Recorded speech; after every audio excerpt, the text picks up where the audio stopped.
ভাই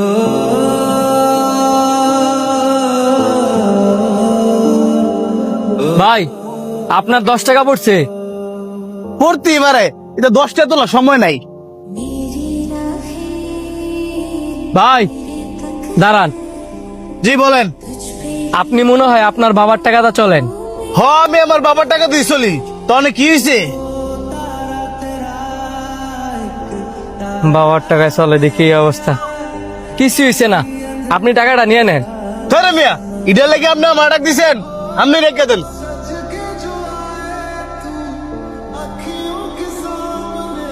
এই যে ভাই 10 টাকার আজকে টিয়া মনে করতেছেন না তো? এক সময় 10 টাকা 1000 টাকার কাছে দিব।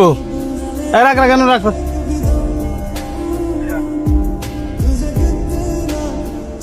ভাই কোন সমস্যা? মানে ব্যাগটা বোধহয় কোথাও ফিরে গেছে গা। মানি ব্যাগ আবার পরে কেমনে? তাড়াতাড়ি টিয়া দেন, আমার আবার ভাড়া মারতে হইব। আপনি আমি দিব কেমনে? মানে ব্যাগে তো আড়াই লাইছি। আপনি মানি ব্যাগ হারাইছেন, এটা আমার দেওয়ার বিষয় না, আমার ভাড়া আমার দেন। সত্যি আমার লগে মানে ব্যাগ নাই, আর 10টি এই তো আমার লগে থাকলে আমি আপনার দিয়ে দিতাম। শুনেন, আপনার কাছে 10 টাকা টিয়া মনে না হইতে পারে, তা আমার লাগে 10 টাকা বহুত কিছু। আর গাড়ি তোটার আগে কি আপনার খেয়াল আসিল না যে আপনার লগে মানি ব্যাগ নাই? এই ধরেন, এই লোকের ভাড়ার টিয়া। মিয়া রাস্তাত বাড়লে টেলে বাড়ইয়েন।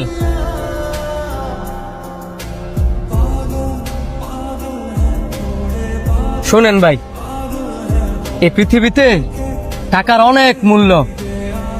আবার টাকায় চলেন তো, এই কারণে টাকারে টাকা মনে হয় না। যেদিন নিজে ইনকাম করবেন ওই দিন বুঝবেন টাকার থেকে মূল্য। আশা করি আমি কি বুঝাইতে চাইছি আপনি বুঝছেন।